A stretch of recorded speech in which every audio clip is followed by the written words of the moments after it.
Welcome to The Explainer. So today we're going to dig into a book called The Nasdaq Investor by Max Isaacman. It was written right after the dot-com bubble burst back in 2001, but honestly, its main message about discipline, it's more important now than ever, especially if you're just starting out and trying to figure out today's wild markets. Okay, so let's just start with a really fundamental question here. Because if you've been watching the market for more than 5 minutes, you know it doesn't always act like some logical, predictable machine. Nope. It's much more like an emotional roller coaster, right? It gets powered by hype and headlines, by fear and greed, and it all just creates this constant noise that can be totally overwhelming.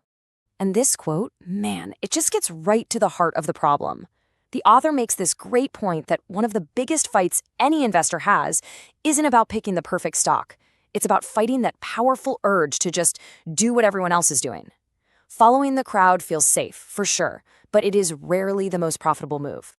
So that feeling, that pull to follow the herd, it's not just in your head. It's actually cranked up to 11 by the way our modern markets are set up. We are just bombarded constantly with information, opinions, and push notifications. And it all feels like it's designed to make us react, like right now. The book points to these exact factors as the things that are really dialing up the market's volatility. And the explosion of day traders especially can create these really dramatic short-term price swings. They call them whipsaws, which is a great name for it, right? Because they can literally whip a stock's price down and then right back up, and that can be enough to shake even a confident long-term investor out of a totally solid position. So, in the middle of all this noise and chaos, what is the single most powerful tool you can actually develop for yourself? Well, it's not some secret trading algorithm, and it's not a hot stock tip from a friend. It's something way more fundamental than that. It's discipline. I love this definition from the book. Discipline isn't about, a bunch of strict, boring rules that hold you back. It's about building a foundation. It's about self-awareness and doing that work before you even think about clicking the buy button. It's kind of like creating your own personal playbook that you can turn to when the market's emotions are running high. And that's the whole thing, right? Before you can ever really have a shot at understanding the market, you have to understand yourself. And that means asking some really direct, maybe even uncomfortable questions to figure out what kind of investor you actually are. So let's break down these 3 steps. First, what's your why? What's the end game here? A house? Retirement? Get specific. Second, you have to be brutally honest with yourself about your personality. What happens when your portfolio drops 10%? Do you freak out? Or can you handle it? And third, you need to identify your risk capital, and that's key. This is the money you could truly afford to lose, money you wouldn't need for a really, really long time.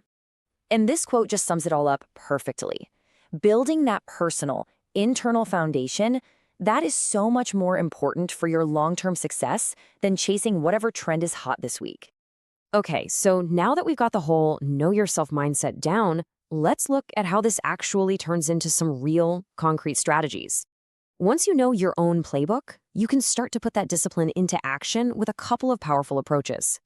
So the book compares 2 really common techniques. First is averaging down. It feels so intuitive by the dip, but it's actually pretty risky because you're essentially throwing more money at a losing bet. On the other hand, there's averaging up.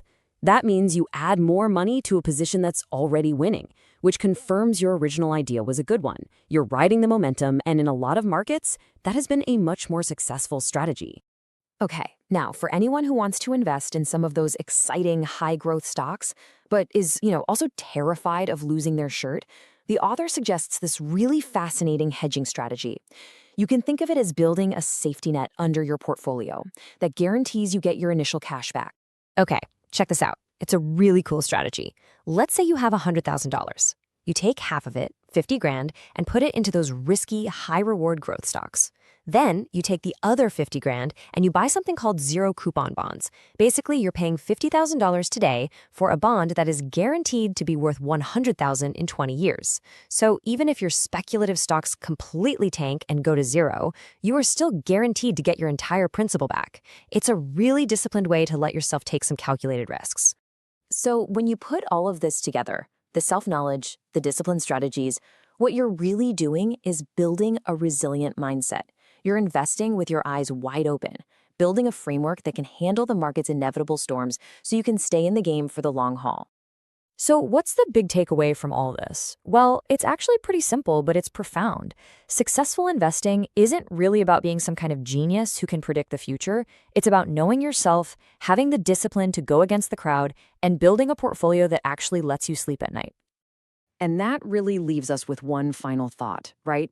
The market is going to do what the market's going to do. It's always going to be volatile. That's the one thing you absolutely cannot control. But your own preparation, your own self-awareness, and your discipline, those are the things you can control. And ultimately, they're what will define your success.